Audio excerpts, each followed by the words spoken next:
what we've got is we've got a live Discord. We're actually running our very first challenge slash competition today.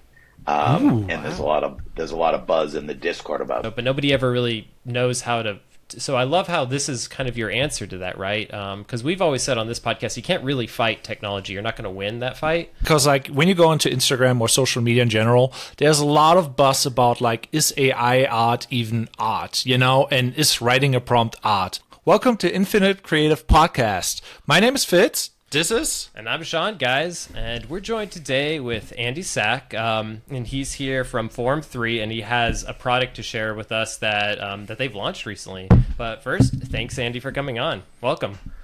My pleasure, guys. Good morning. Happy to be here. Awesome. Thanks for coming. Well, yeah, so we just want to jump right into it. So we looked at Forum3's website. We see that you're definitely about empowering brands and kind of you almost have like this kind of brand tool set. So, but I was just wondering, I guess, what in your own words, what does Forum3 do? What is your guys' mission? So Forum3 started. We're the team behind Starbuck Odyssey, which is the Starbucks's Web3 initiative, and we really came. My business partner and I, Adam Brotman. Adam spent 10 years as chief digital officer at Starbucks. And my background, I'm a Web 1 entrepreneur turned Web 2 VC, and then spent 7 years consulting in the office of the CEO with Satya Nadella on innovation and digital transformation. Nice. We came together, and really our passion is about helping consumer-facing companies of all sizes deal with new technology and digital transformation to acquire, engage, and retain customers. And so Starbucks hired us. We did the Starbucks Odyssey thing, and that has led to us coming up with Hive 3. Yeah. And I guess let's go ahead and dive right into that. So with Hive 3, now we're in this kind of new AI world, which I know for us, this last year's kind of been a whirlwind in our workflows and just seeing it with the creative world. So to see an AI competition, to see this kind of forward leaning into AI, I think that definitely took us kind of by surprise, where we were like, oh wow, there's actually a competition for AI now. So go ahead and give us a little bit of intro on that. Like what brought this new kind of product? So I'll describe what Hive 3 is and then tell you how we got there. So Hive 3 is the first of its kind competitive league where top prompters can come and compete and win cash and rewards. Mm-hmm. And the idea behind it really came out of our work from Starbucks Odyssey. When we launched Starbucks Odyssey in December of last year, it launched within 1 week of ChatGPT 3.5. And very quickly within the community at Starbucks Odyssey, we saw customer co-creation. Consumers were coming and taking the Starbucks logo, the siren, and putting it into Mid-Journey and posting it into the community. And that was the most vibrant aspect of the community. And we were like, that coupled with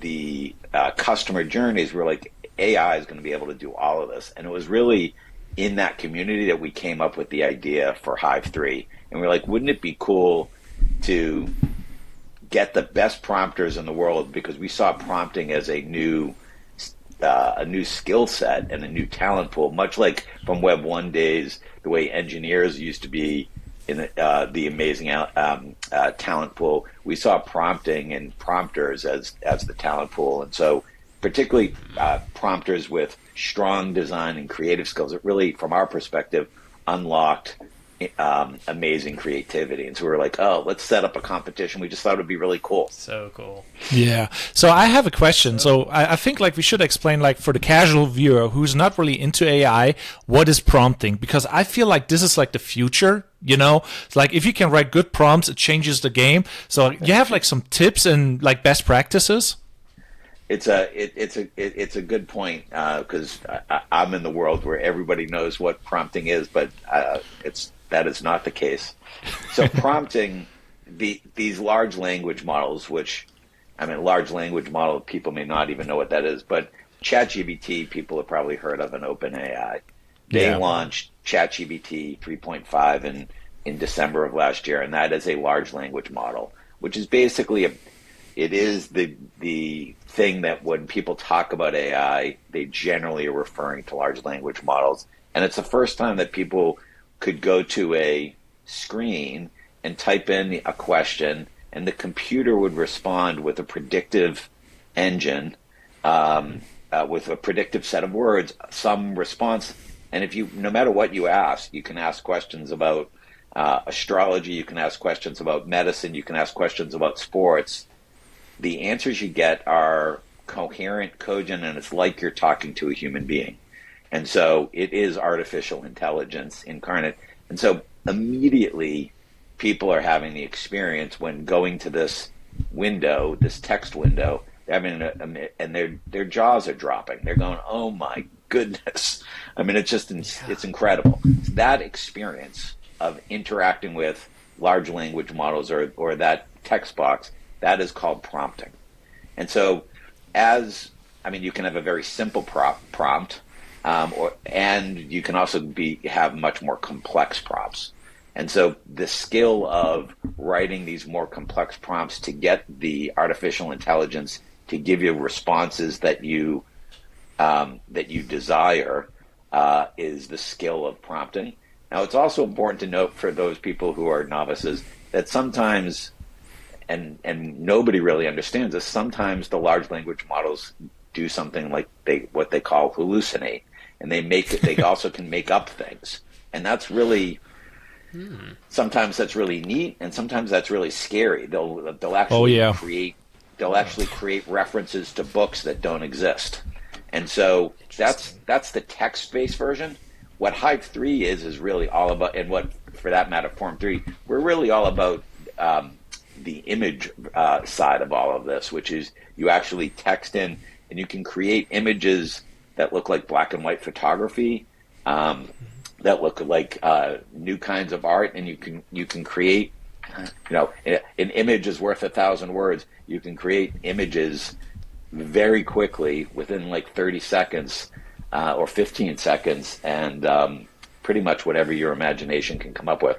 And that skill of prompting is what we're highlighting. These designers plus prompt skills, that's what we're highlighting at Hive 3. Oh, awesome. So yeah, to really dive into that, because we've had a couple episodes in the past. So it was probably a couple months after Midjourney had really like kind of just popped up, and so I feel like they were right at the point where everyone was rushing in, and so we did a whole episode on prompts and kind of the subtle art of prompts, right? And we talked about things like understanding the thing that you're talking about is still very important, right? Like understanding the terminology, the verbiage. And so I wonder, so thinking about a competition, I guess, what are the factors that you guys are looking at? With this being an AI competition, and it seemingly seems like it's open to the public right now. Like I guess you have to apply. There's some application process, and if you could talk a little bit about that as well, just for any of our fans that are thinking about applying, like what are some of the things you guys are looking at? Yeah, so we're right now we are. I invite people to come and apply at hive3.ai, and we're mostly open. What we've got is we've got a live Discord. We're actually running our very first challenge / competition today, and there's a lot of buzz in the Discord about that. To get to the Discord, you've got to apply and be accepted.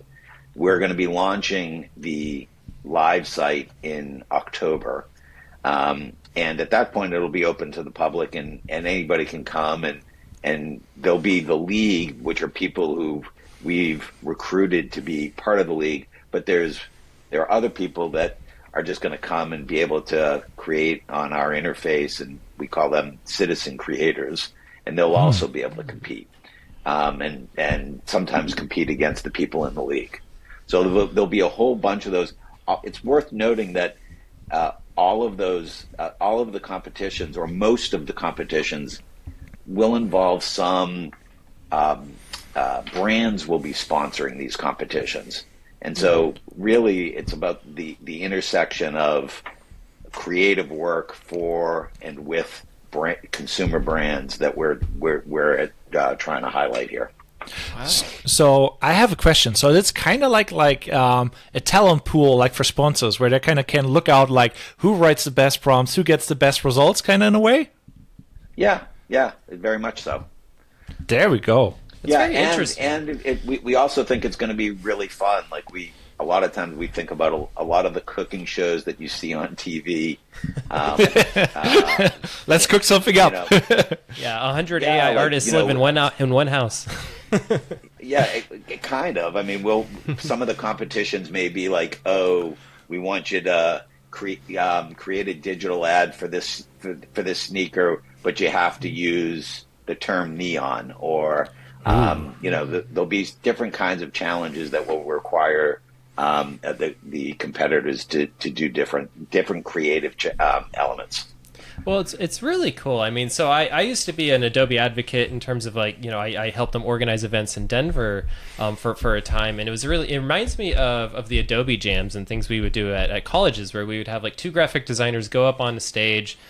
We'd have the projector, and you'd have a prompt like, create a beaver logo for a gas station, go. And then you would just see their process of like how quickly they have to splice everything together. And it always started with a Google search. It always started with, we have to, so I think this is very interesting, right? To if you could in live time see how fast some of these people move, because I'm definitely in the beginning stages of AI. When I start to look at kind of these YouTube videos of people using Python to kind of combine all these different tools together, where they're creating AI videos even in record time.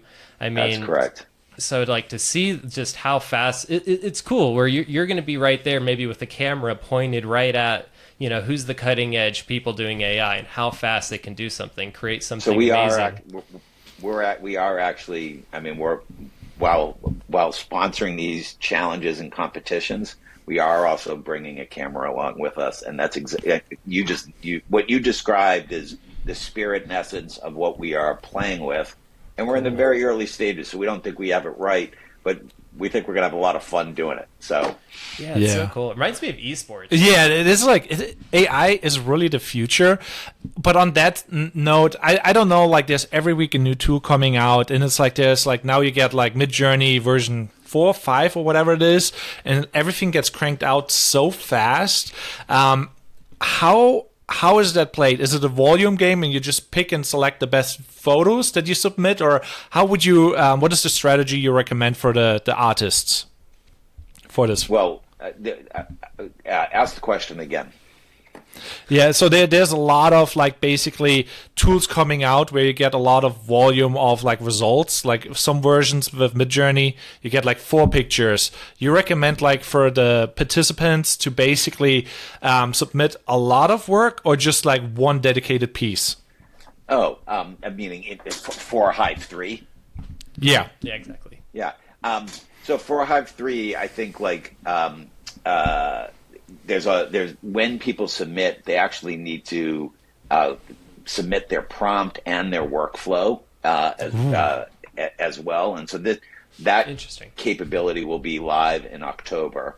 Over time, we'll have people just come to Hive 3 and participate right at Hive 3, but that will take us a little bit of time to get there. Yeah, and I think in general, Midjourney right now in the image space is the leading application, and I would point people, particularly if they're novices, to go there. It's not the easiest tool to come up to speed on, but enough people have figured it out. I mean, Midjourney has 17 million users. I hear that OpenAI is releasing the next version of Dall-E like in the next week or two, and so everybody's sort of waiting on that. But we're indifferent really about what tools, because people are using they'll use Midjourney. They might also use Illustrator or they'll use whatever they want as additional tools, and that's fine. We're just trying to capture all that and then present it back to people so people can learn. So I do have a question with that. So I've always heard from a lot of creatives that do get this in their workflow, and it's the same for me, really. I mean, I'm using a lot of things for code, and I'm more of web design land now. But I hear a lot of artists where they get something from AI and they do have to touch it up a lot of the time. So I guess first off, is that allowed? Okay, that is allowed. Okay, cool. It's not only allowed, we expect it. And Okay. what's amazing about the people in the league is they all have, 5 to 10 years of design experience. And it's really with that design experience where before AI, they were using, Illustrator and Photoshop and whatever video tool they were using. Then now they've fallen into the AI rabbit hole. And it's really, the prompters are sort of, we think of them as orchestrators, conductors, if you will, of the creative process and digital tools. And so we expect them to use a multitude of tools and stitch them together. Really cool, really cool. So I guess I'm sure you guys have this talk all the time, right? Of if, let's say this takes off, right? Let's say a year from now, you're like seeing a huge amount of people participating in this. You have a huge platform that you've built. What does the future look like, you think, for something like Hive 3 and I guess just the world of this kind of competitive AI creative world? What do you see? What's the future, you think?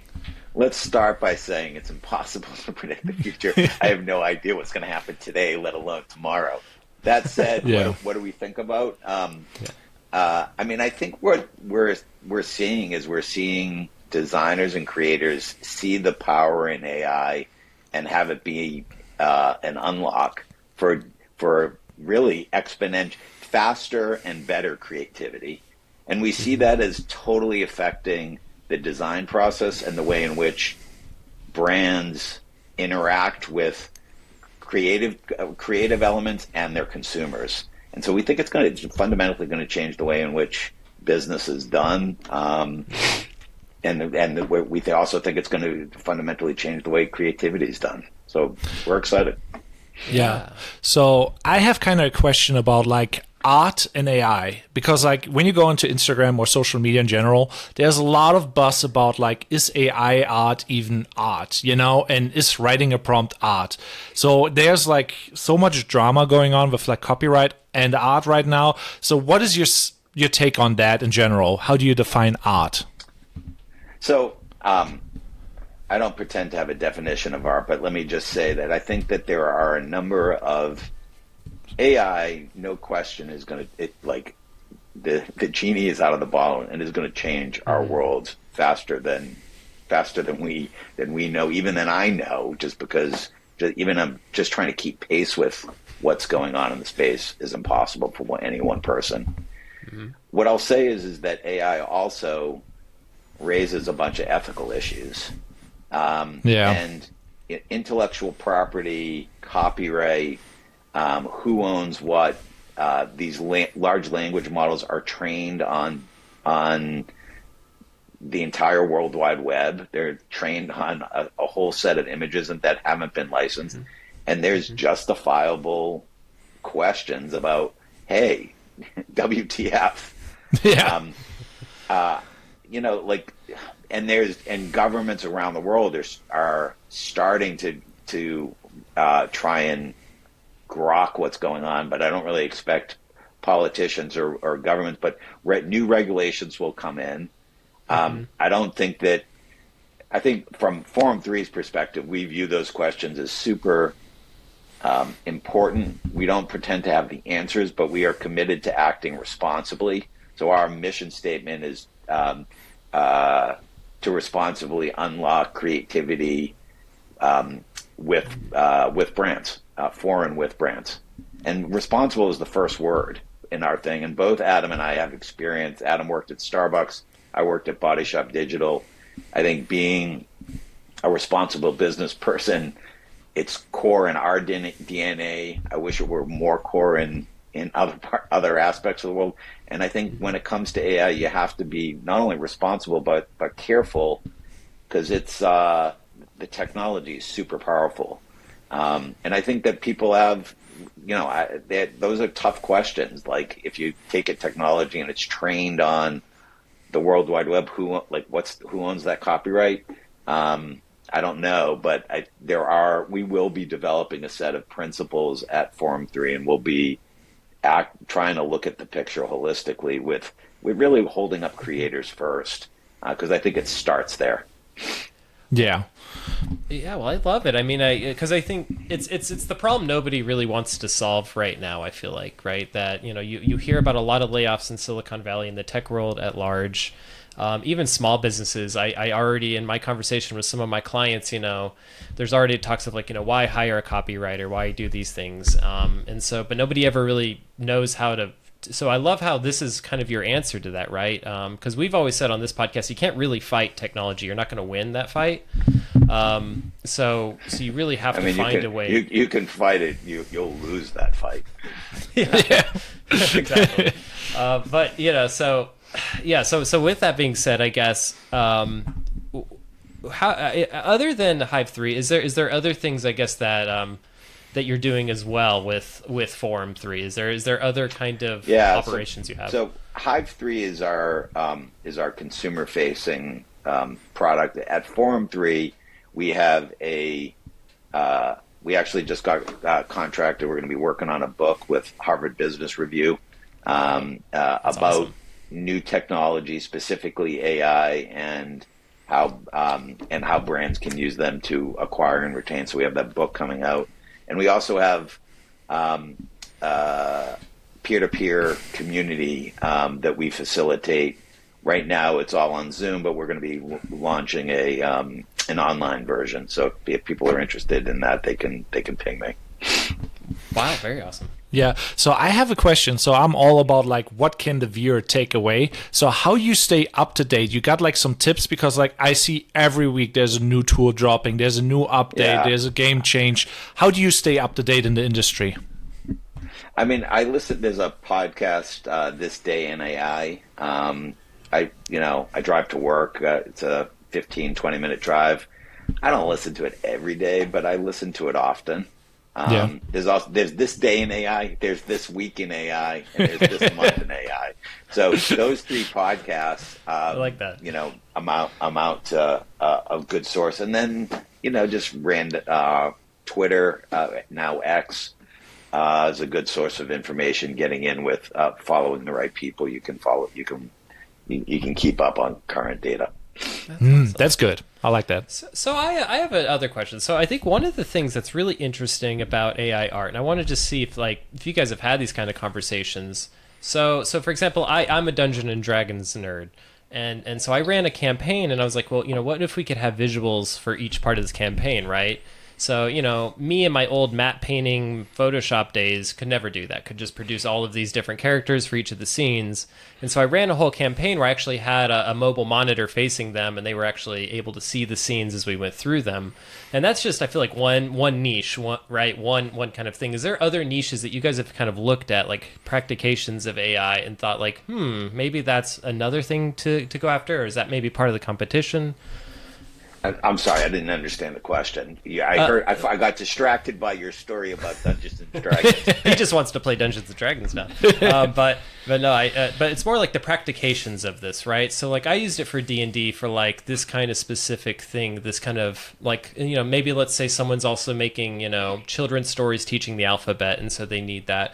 Have you guys focused on any of those kind of niches and thought maybe that could be blown out into its own thing? I mean, yes, we've thought about specific practical applications, but mostly it's most of our world is interacting with brands of all sizes, consumer brands, and at Forum3, really as a result of Starbuck Odyssey, we ended up getting approached by large companies, Anheuser-Busch and Pepsi and Chipotle, and so like most of the things that we think about are the practical applications and challenges that consumer brands face. The examples you use about D&D and books, like I spend a fair amount of time in Midjourney and Stable Diffusion and Dal-E, and inevitably you just see amazing things being created, like the things that I don't think I ever saw on the internet. I'm sure they existed, but I don't think I ever saw them in one spot previously, and now you're seeing them all over the place. They're getting these amazing creations, or being mashups, etc. That it's just really incredible what's being unlocked with the AI tools. Yeah. So on that note, I have a question. So how do you become an early adapter like you are right now? Because like you got into this new field. A lot of people don't really want to hear about AI, blockchain, and all that stuff. But you're like really on the point of time. Like, what is your tip for being an early adapter in a way? I mean, I personally have always been an early adopter. I mean, I started an internet company in 1995. So I've always been an early adopter, and technology has interested me. AI, I'll admit, it interested me, but my initial reaction with AI, I had a fair amount of fear. But I don't know, I sort of got over that and just decided to dive in. I think the step is just go to the tools and just start playing and tinkering. I like that. And don't do it too long. Do it 15 minutes and try it again the next day. And if you do that for a week, it's actually, the fear subsides and you're like, oh, I sort of like. I mean, let's put it this way: if you've never prompted, go to ChatGPT and ask it any question. And if you're not amazed by the answer, ask one more question. If you're not amazed, then I don't know, maybe it's not for you, but it's an incredible 15-second experience. Oh yeah, it's amazing. I mean, it's kind of that final piece, right? I think when like Siri and the kind of Internet of Everything and all that popped up, I think while that was amazing and it was new, I think it was always missing that futuristic aspect, right, of Jarvis or something, right? We can't just yell at the ceiling and ask it something and it'll produce, using a language model, something that's a nice answer, maybe with a quip or a joke at the end, that we never got to that place. But it's like with AI, it's like totally there. And I think we've talked about video games. In fact, you could walk around a whole city and like ask a video game character existential questions and they'll sit there and have a conversation with you. Yeah, it's moving so fast. It's kind of incredible. So so I guess for our fans watching, I guess so if they go to, you just tell them to go to the website, sign up. Sign up is free, correct, for this competition? Yeah, go to OpenAI. I would point to everyone, start with ChatGPT at OpenAI. It is well over 100 million people are there, have registered. That is the simplest, best place to go and start. Awesome. And they're clearly leading. I mean, they have a lot of fast followers. Google's doing a lot of interesting work. Meta's doing a lot of interesting work. But go to OpenAI and try ChatGPT. Yeah. Nice. So with that being said, is there anything else you would like to share, I guess, about Hive 3, Forum 3? Anything you would like? A lot of our viewers are young creatives out there. Anything you want to share? Feel free to email me. I'm Andy@forum3.com. I'm happy to be helpful when come apply to be in the competitions. I hope you come to hive3.ai come October, and we're come on the journey with us. We're super excited. That's so awesome. Well, yeah, so for everyone who's watching, we're going to definitely have a link below in the description for this. Is there anything else you would like to ask, Andy? I'm so curious about like the whole AI future. I'm just like the amount of work you get out of AI, and it's like so fast. Like, is there like a limit for the submissions first off for the forum and Hive 3? No, because like not a limit. No limit, so you basically can just go out there and prompt as much as you can, basically. Yep, and submit. Yep. That's amazing. Like, so what you have like favorite artists or something like that you're like really admire? Who's like the sources of inspiration for you at the moment where you're like, oh, I really like this art or I really like that? If you want to give a shout out. I mean, there are a number of we've just started to do the outreach and the work of the people that we call super prompters that are going to be in the league. Ooh, I don't want to. I like that. I don't want to highlight any one because it's hard to know which is my favorite. I do have some preferences, but I'm gonna let the competitions go and see what happens. Yeah. How is the jury actually on this process? How many people will judge? Like, how is it like split up? Is it a couple of three judges? I like that. Yeah. Well, this is like basically where I'm like all sorts of curious about like, yeah, the jury setup and whatever. Will it be like more like in with the sponsors? Like the sponsors are like setting the tone for what they want in the art, and it will be then resubmit. Yeah, I mean, we're gonna. I mean, the real answer is we're going to experiment and see, and the experimentation started today. So I don't know Yeah. what I don't know what's happened in the lab as we're doing this interview.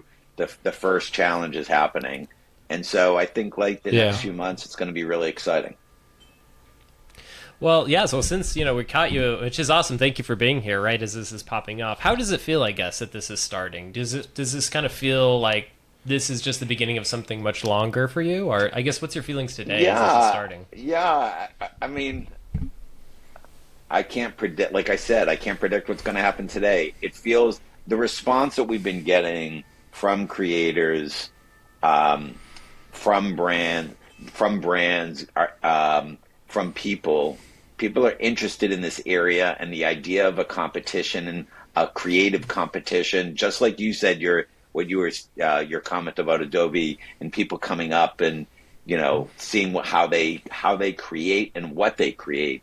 People are interested in that because there's no question that AI has the capability of unlocking creativity, and so it's going to be fun. I don't know where it's going to lead, but it's going to be fun.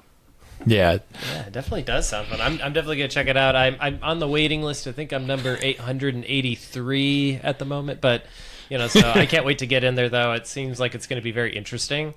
Yeah. And like for everyone here, this is free. This is a thing that you could just sign up for, get in there, watch these competitions happen, and why not, right? It seems like these are kind of the early days of something. Yeah. I have also like a question in regards to like we run an experiment. Like there was like I don't know how many months ago, but basically we covered basically an art competition where an artist basically won first prize. Nobody knew he was like using Midjourney and he won, and then there was a lot of drama like he used Midjourney. And I was like, there's a lot to writing prompts. And Sean was trying to recreate the art piece. So basically the verbiage that he used to recreate the art, he got completely different results. And I'm like, how is it with like replicating the same product? What is that problem? Because like if you're a real artist, you basically can draw the same thing all over, but are you also able to do the same thing with AI? Because you kind of get different results. It's kind of like pressing a button and you get random results. What's your thoughts on that? I mean, let's put it this way: it sort of gets at the whole idea, and certainly as the creative process has gone from analog to digital in general, long before AI. There was, when Photoshop came out, like that was a game changer. And so there's no question that AI is a game changer, a digital game changer. This whole issue of replication and copy and borrowing, I think there's increasing sensitivity about borrowing from someone's style, artistic style. And that is something that we're paying attention to, and because I think it's important that people prompt and that their prompts be unique and not be in quote unquote in the style of. But we're gonna have to see what happens and watch the creative process, and then try to take the correct ethical position in regards to the creative. Yeah. I kind of meant it more like because like we have like there's a lot of talent out there and they're kind of worried right now, but I still feel like for the people who are writing the prompts, they maybe cannot replicate it, but you need a real professional to like, this is a good inspiration. I take this and I make like 20 versions of it and we kind of make a campaign. So what would you like say to those creators who are like basically making the art after the AI prompt, like some positivity in a way? So they're getting. I still don't understand the question. Yeah, so to kind of summarize that, kind of more, if let's say like you're an artist who's resistant to AI in general, you think it is just a copycat. I guess how do you win those people over? What would you say to them if you could win them over? What would you say to them?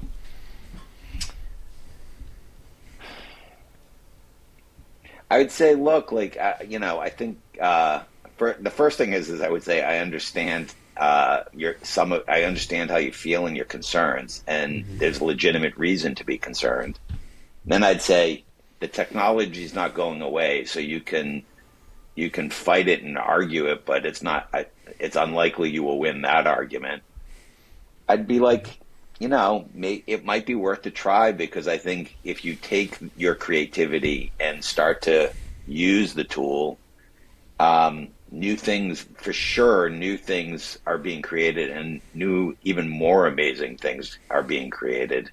And so, I mean, we're seeing this in every area of human production, whether it be the actors, musicians, and there's legitimate concern. I'm not. They're very real issues. I just think it's we're in for a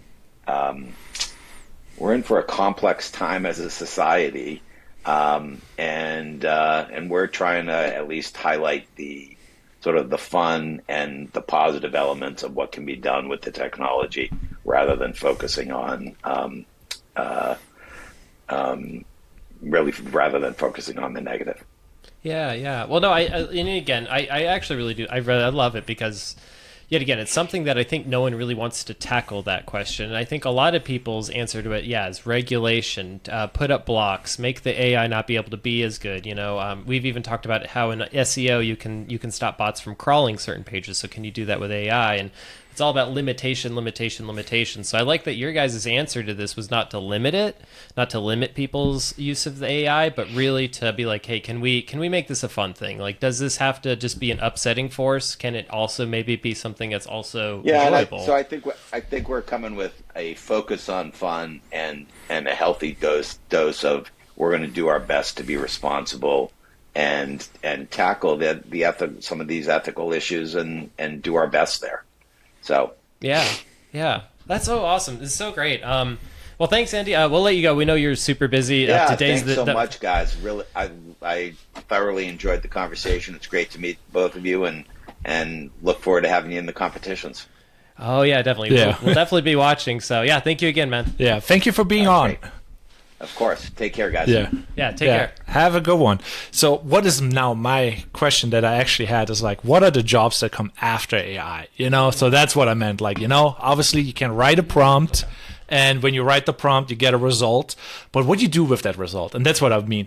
There you still need like the graphic designer who takes that idea, takes it into a different field, and makes different things with it. Well, yeah. Well, what's interesting too is I think we're both in the AI visual world, right? So yeah. There's so many AI tools. So what's interesting is when you get these AI tools kind of crossing these lines into other industries, right? Yeah. You have your copywriting tool, which I guess ChatGPT is great because it's kind of filling in all the gaps. It's not visual. Yeah. But yeah, you have these. So it's funny. You have these tool sets, right? You have your text-based, your visual-based, video-based, audio-based. Yeah. And then how do all those flow together, right? Is there, because like Adobe has like their whole ecosystem. So is there an ecosystem that will hold all of? Yeah, it's kind of like the fight that we are mentioned, like the fight of ecosystems. Everybody comes out with their system. Right. They're like, I want to eat everything up. But right now, there's like so many ecosystems: Adobe, Google, OpenAI, and it's like Facebook probably will come out with something. Apple will come out with something sooner or later because they don't want to be left out. Yeah, exactly. Well, it's just so cool. I mean, I think that's really cool. Like hearing just like why they did the competition, because I think you and I were kind of wondering like why would you do an AI art competition, and I love that. I mean, it's like because they're at the forefront, right? When you're up in these agencies, I think they get a really good view of like, wow, they just fired a whole department. They're laying these people off. They're seeing that like, no, there's real things happening because of AI. It's not like this is a made up thing that people have this existential crisis happening. Yeah, that's what I kind of wanted to shine light on actually when I was like talking to him. But like foreign having an accent makes it hard. But I mean, like instead of letting people go, just use all that AI stuff and modify it, use it. There's still a place where you like retouch it, or make them all coherent, because like some images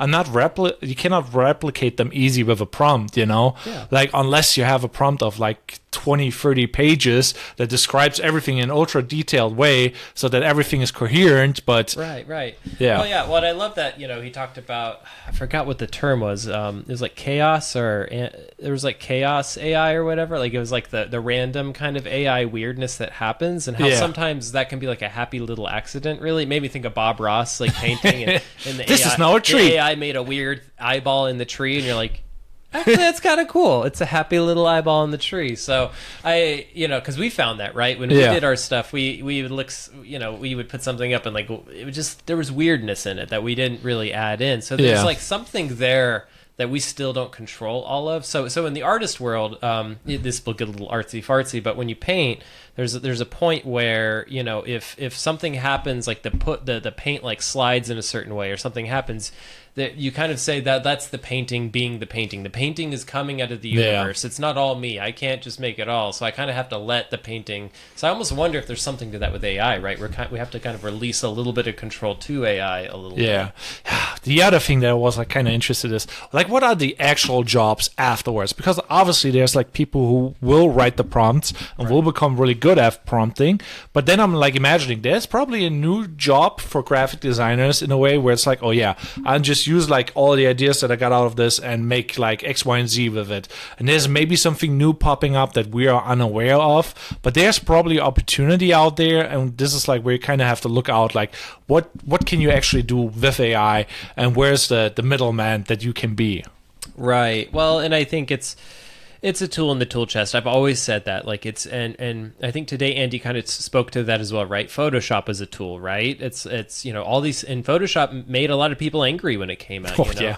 Digital photography made a lot of people angry when it came out. These things always upset the old technology. So, but it's just a tool. It's just a tool in the tool chest. You still have value. It's about you still building the house. This is just a new tool that's really cool and super powered.